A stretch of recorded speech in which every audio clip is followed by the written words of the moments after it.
Senhor esteja convosco. Proclamação do Evangelho de Jesus Cristo segundo Lucas. Naquele tempo disse Jesus aos seus discípulos: quando virdes Jerusalém cercada de exércitos, ficai sabendo que a sua destruição está próxima. Então os que estiverem na Judéia devem fugir para as montanhas. Os que estiverem no meio da cidade devem afastar-se. Os que estiverem no campo, não entrem na cidade, pois esses dias são dias de vingança, para que se cumpra tudo o que dizem as Escrituras. Infelizes das mulheres grávidas e daquelas que estiverem amamentando naqueles dias, pois haverá uma grande calamidade na terra e ira contra este povo. Serão mortos pela espada e levados presos para todas as nações. E Jerusalém será pisada pelos infiéis, até que o tempo dos pagãos se complete. Haverá sinais no sol, na lua e nas estrelas. Na terra as nações ficarão angustiadas com o pavor do barulho do mar e das ondas. Os homens vão desmaiar de medo só de pensar no que vai acontecer no mundo, porque as forças do céu serão abaladas. Então eles verão o Filho do Homem vindo numa nuvem com grande poder e glória.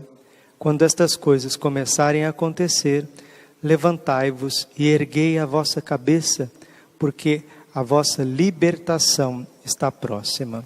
Palavra da salvação. Ave Maria, cheia de graça, o Senhor é convosco. Bendita sois vós entre as mulheres, bendito o fruto do vosso ventre, Jesus. Santa Maria, Mãe de Deus, rogai por nós, pecadores, agora e na hora de nossa morte. Vinde, Espírito Santo, vinde por meio da poderosa intercessão do Imaculado Coração de Maria, vossa amadíssima esposa. Podemos sentar um pouquinho. Jesus, manso e humilde de coração.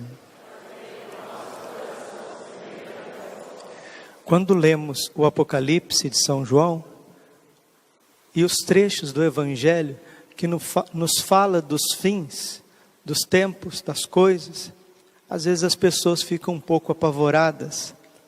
Mas, meus irmãos, o que é muito certo é que tudo que é material, tudo que é perecível, vai acabar.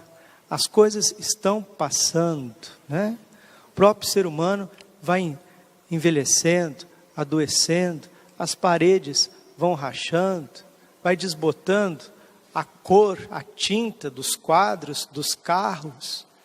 Tudo ao nosso redor mostra que isso aqui é efêmero e passageiro. E assim como o ser humano, o corpo humano tem o seu fim terreno, o cosmos também tem o seu fim. Mas quando nós morremos, né, a morte é o fim deste tempo terreno. Mas para aqueles que foram batizados, viveram na graça de Deus, cultivando as virtudes, comungando com frequência, confessando com frequência, rezando o seu texto, vivendo a fidelidade na vocação, seja ela matrimonial, seja a vocação sacerdotal, religiosa, como jovem, batalhando, lutando, resistindo de todos os lados. Se a morte te visita, essa morte é um passaporte para a eternidade. O corpo fica aqui na terra, como a casquinha de uma semente. E a alma vai para junto de Deus, vai para o julgamento. Depois que nós morrermos, nós passaremos por um juízo particular. Ali nós veremos, diante de Jesus, quem nós somos. E Jesus vai te dar nota 10, para o outro ele vai dar nota 8, para o outro ele vai dar nota 7,5, para o outro ele vai reprovar, vai dar nota 5, vai dar nota 0. Não, o que você vai levar para o julgamento são as suas atitudes, suas escolhas. Vai abrir o livro da vida diante de nós, Santo Afonso diz isso: no momento da morte abrirá 2 livros na nossa presença. O primeiro dos santos evangelhos, aquilo que nós deveríamos fazer. O segundo, o da nossa consciência, aquilo que a gente deveria evitar. Ninguém de nós faz uma coisa errada, comete um pecado, sem antes ser avisado de 2 formas: pelo mandamento divino, não faça isso, e pela consciência. Quando pecamos, pecamos porque queremos. Quando escolhemos o que é errado, é porque nós desejamos, e isso vai ficando impresso na nossa alma, e mesmo depois que confessamos, aquela mancha permanece. E para tirar isso, vai dar muito trabalho, e mesmo que a gente confesse, mesmo que a gente comungue, que a gente reze o terço, quando a gente for para o nosso juízo, a gente vai ver aquele pecado cancelado, porque a confissão, ela cancela sim as culpas, mas a confissão não cancela as penas, as consequências do pecado. Mesma coisa, uma pessoa que fumou por muito tempo, fumou, usou cigarro, sei lá, charuto, cachimbo, não sei o que, fumou a vida inteira e arrependeu, está completamente arrependida de ter usado esses elementos e tirou da vida totalmente, e aí ela vai fazer lá uma tomografia, etc. Ela não está fumando mais, ela está arrependida, mas a mancha está ali no pulmão, e para sair aquilo é muito complicado. Então o pecado é um prejuízo muito grande, e a consequência do pecado, Romanos 6, 23, é a morte. E Chesterton, que é muito mais lúcido que todos nós aqui juntos, ele diz que de todos os dogmas católicos, o mais evidente de todos é o pecado original. Porque para você intuir Deus, para que você estude a Santíssima Trindade, você tem que ter um pouco de teologia, você tem que ter uma linguagem filosófica para você fazer algumas comparações. Agora, para você saber a realidade do pecado original, você não precisa consultar nem a Bíblia. É só olhar para a tua vida. Veja a tua vida. Veja as tuas lutas interiores. Veja a má inclinação que você carrega dentro de você, dia e noite sem cessar. Isso mostra que tem alguma coisa errada conosco. É aquilo que São Paulo fala em Romanos 7, 19 seguintes: vejo o bem que eu quero, faço o mal que não quero, infeliz que sou. Nós vemos o que a gente quer, uma coisa boa, uma coisa certa, dali para frente nós já estamos sendo meio que arrastados por uma correnteza chamada concupiscência. Então o pecado original, ele grita dentro de nós, e a desordem de tudo isso grita também ao nosso redor. E a consequência, Romanos 6, 23, a consequência dessas más escolhas é a morte.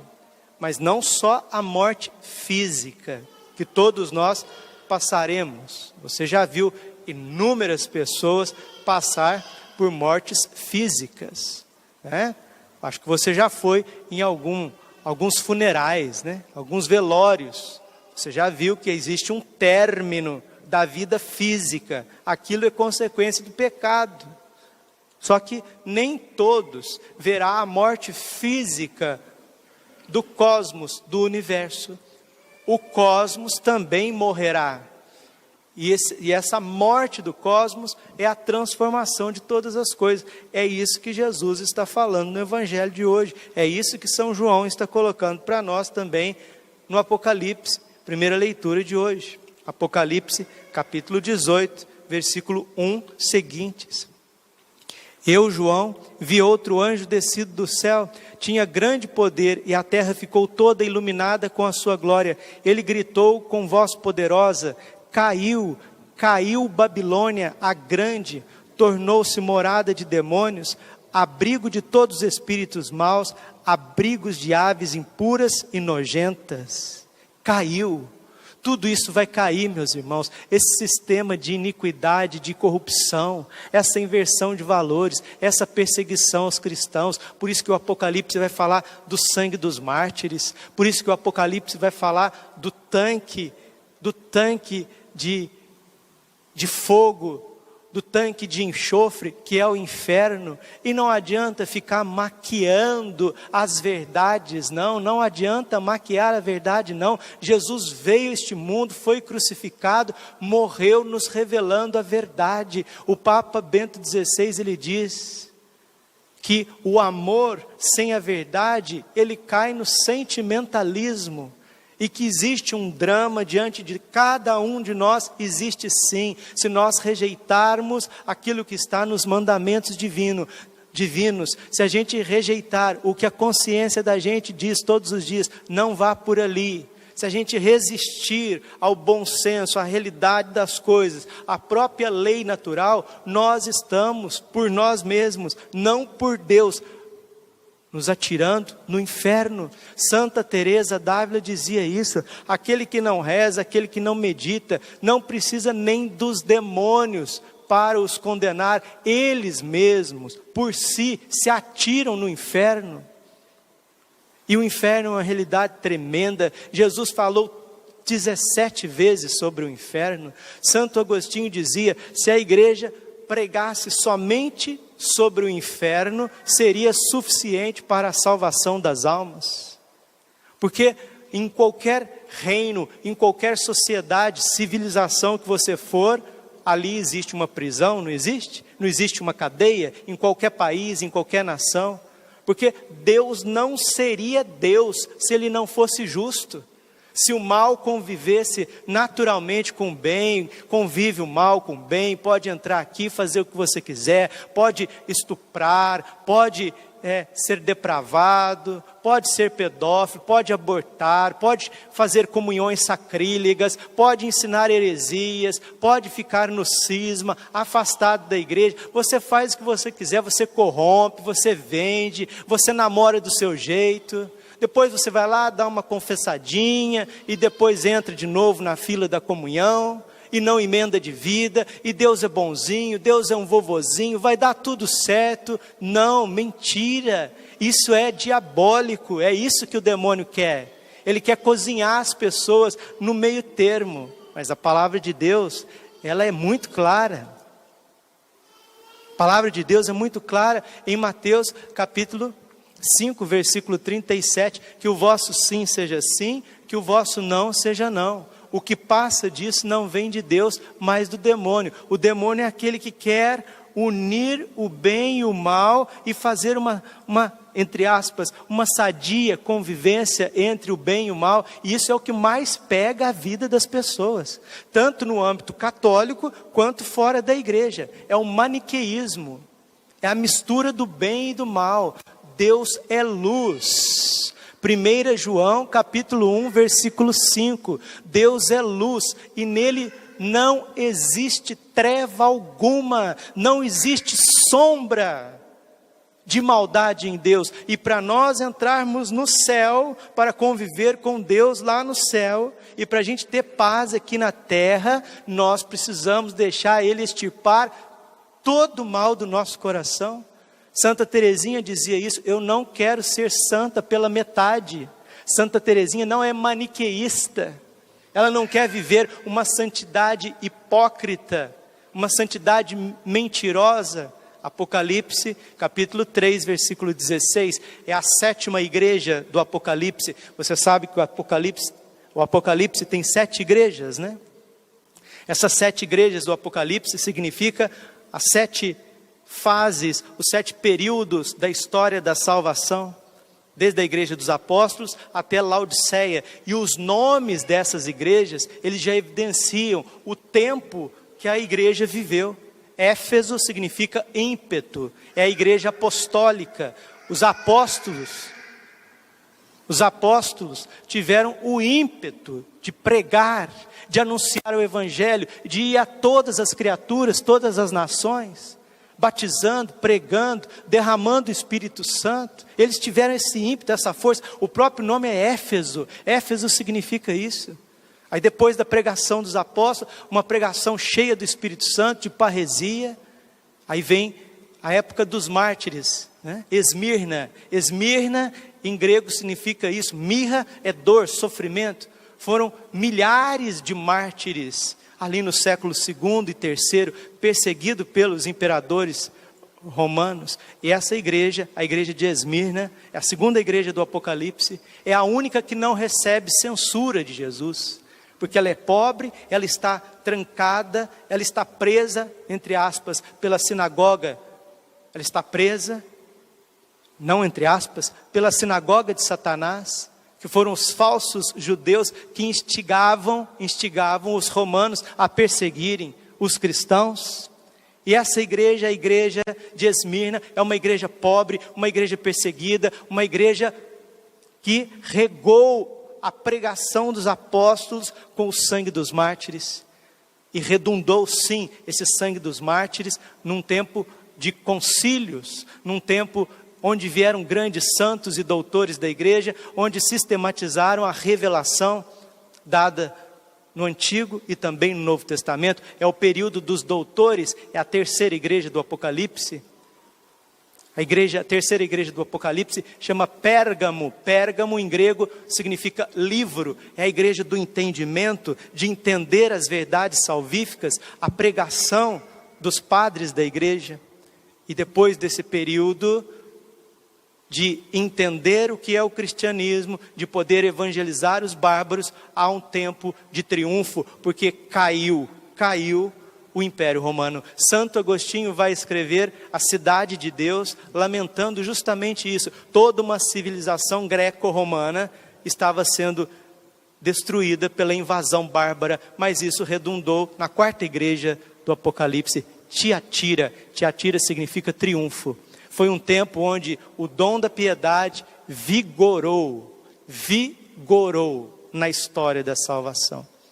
E uma vez que nesse período histórico, na Idade Média, quarta igreja do Apocalipse, Tiatira, dali vem a quinta fase da história da igreja, que é a igreja de Sardes, que ela começa com a Revolução Protestante e vigora até os nossos tempos, passando pela Revolução Iluminista, Revolução Comunista. Agora nós estamos nessa revolução tecnocrática, esse globalismo que vem como uma selva, como uma Babilônia, querendo engolir todo mundo.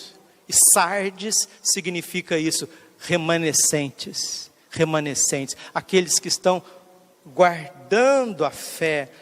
A sexta igreja é Filadélfia. Filadélfia significa amor entre os irmãos.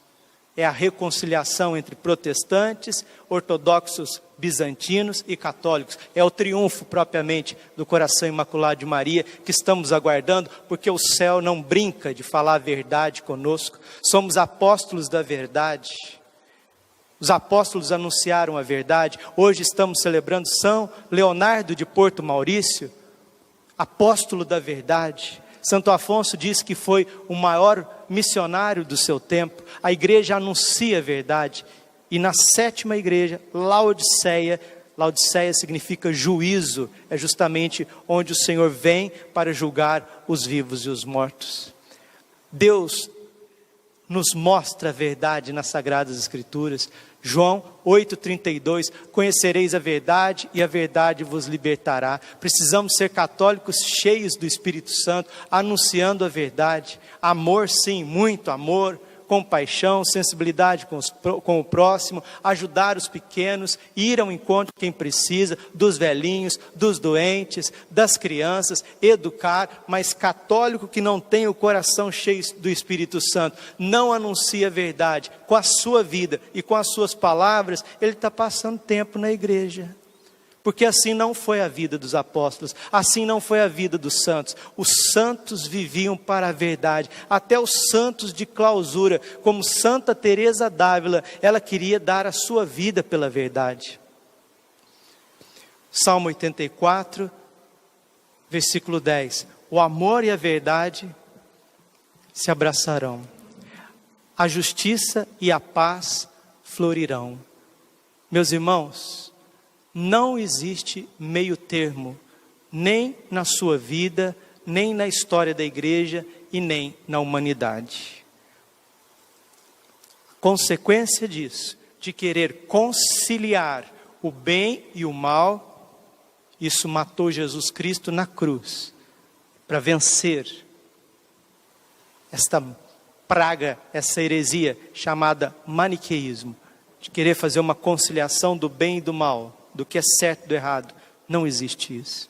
Jesus ressuscitou, deu a vitória para a igreja. E a igreja, ela luta e ela será perseguida na história, porque ela não pode rejeitar o jugo do seu Senhor, a palavra do seu Senhor. A igreja, ela é luz do mundo. Ela não pode ter compatibilidade com as obras infrutíferas das trevas. Não pode.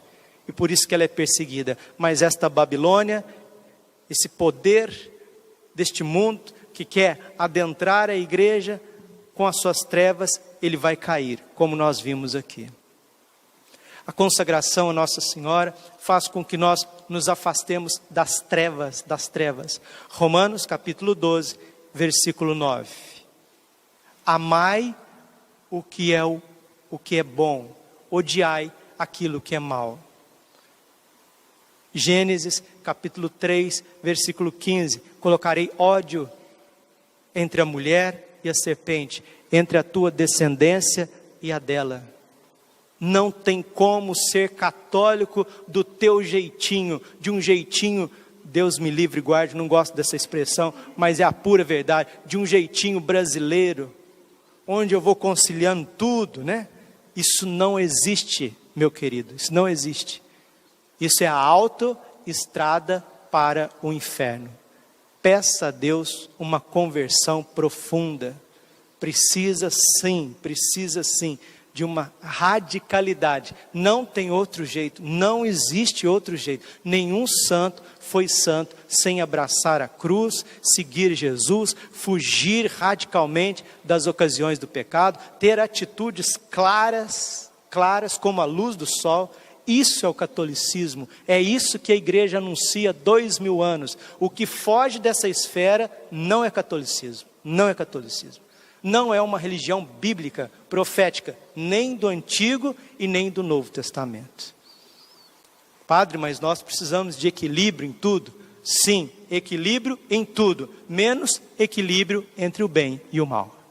Isso não existe. Isso não existe. E a medida do amor é amar sem medida. São Francisco de Sales. Nenhum esposo quer equilibrar uma vida dupla com a sua esposa. Ninguém quer equilibrar coisas que não têm conciliação. Quando é da nossa parte, nós não queremos, nós queremos 100% de isenção. Mas quando é as coisas de Deus e quando é com os outros, a gente vai passando tudo. Basta com isso, meus irmãos, basta com isso, basta com isso. Glória ao Pai, ao Filho e Espírito Santo, como era no princípio, agora e sempre. Coração imaculado de Maria, confiança, saúde.